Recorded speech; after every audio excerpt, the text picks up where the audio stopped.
Elevate 2023 का आयोजन enabling leadership द्वारा किया जाता है, जो एक गैर लाभकारी संगठन है, जिसका उद्देश्य फुटबॉल, संगीत और लेगो बिल्डिंग ब्लॉक्स पर केंद्रित अनूठे कार्यक्रमों का उपयोग करके पूरे भारत में सरकारी और कम आय वाले स्कूलों में पढ़ने वाले छोटे बच्चों में नेतृत्व कौशल पैदा करना है।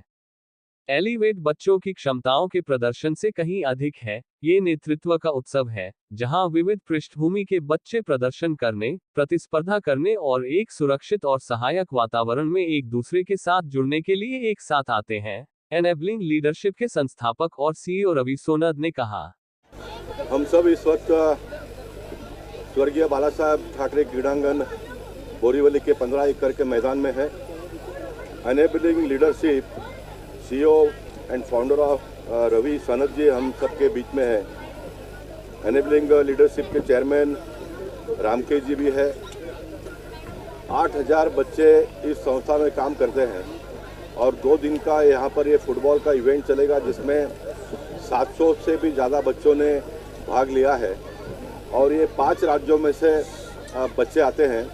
5 राज्यों के बच्चों को एकत्रित करके 2 दिन का फुटबॉल का इवेंट यहाँ पर उन्होंने ऑर्गेनाइज किया है। मैं मानता हूँ कि बहुत बड़ी उपलब्धि है।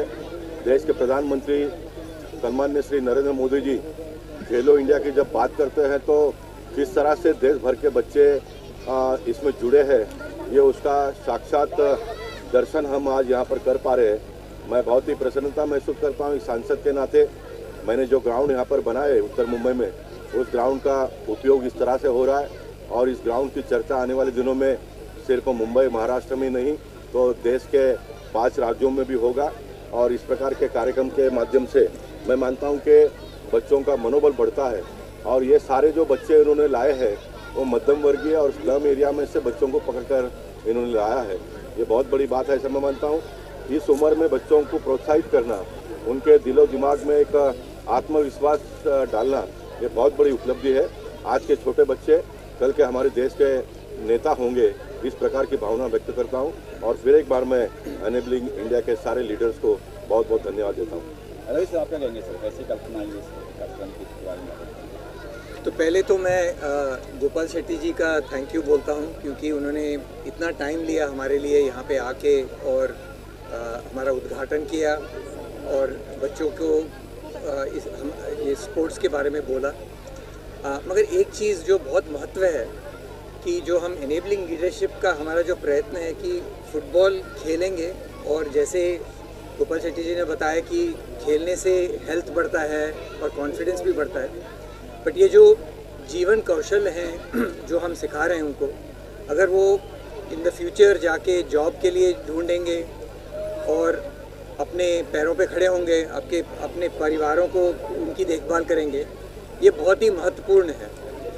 और हमारे जो स्लम के बच्चे हैं, गवर्नमेंट पाठशालाओं के बच्चे हैं, उनके लिए इवन मोर इम्पॉर्टेंट है ये। और ये हम प्रयत्न कर रहे हैं। अभी आज हम 9000 बच्चों के साथ काम कर रहे हैं। हमारी आशा है कि अगले 10 साल में हम 10 लाख बच्चों के साथ काम करेंगे और ये उनकी परिवर्तन लेके आएंगे। किस से आए हैं यहाँ पे लोग? तो यहाँ पे दिल्ली से हैं, पुणे, हैदराबाद, चेन्नई, बेंगलुरु और काफ़ी रूरल 45 गाँवों से आए हैं। साताना के पास में, धारवाड़ के पास में, कुमटा के पास में। सो ये क्षेत्रों में उनका कंपटीशन रहा है, वहाँ से जीत के यहाँ पे 700 बच्चे आए हैं। तो आपको मुबारक है, संसद रत्न अवार्ड मिला सर, क्या कुछ कहेंगे इस बारे में? बहुत मुबारक। मैं इस प्रकार के सारे काम करते रहता हूँ, इसलिए संसद रत्न मिला है। लोगों ने जिस काम के लिए चुन कर दिया है उनके मन के मुताबिक कार्य करने का प्रयत्न करता हूँ। और मैं मानता हूँ कि भारत एक ऐसा देश है जिसमें छोटे से छोटे लोगों को भी आगे बढ़ने का अवसर प्राप्त होता है। जब रवि जी बात कर रहे थे सारे स्लम के बच्चे हैं, तो I am also product of slum. मैंने अपने जीवन के 55 साल झोपड़पट्टी में रहकर बिताया है, तो मैं जानता हूँ सामान्य लोगों की वेदना क्या होती है, उनकी समस्या क्या होती है, उनकी आवश्यकता क्या होती है। और इस प्रकार का जब इवेंट्स के लोग मेरे पास आते हैं तो मैं उनको तुरंत हाँ कहता हूँ और भारतीय जनता पार्टी के सारे कार्यकर्ताओं को भी कहता हूँ कि उनको जितना हो सके उतना सहयोग दीजिए। और इन सारे कार्यकर्ताओं ने कोई से इंसान है कि हमारे मुकेश भंडारी है, करुणाकर शेट्टी है, दिलीप पंडित है, इन सारे लोगों ने मिलकर ये व्यवस्था खड़ी की है।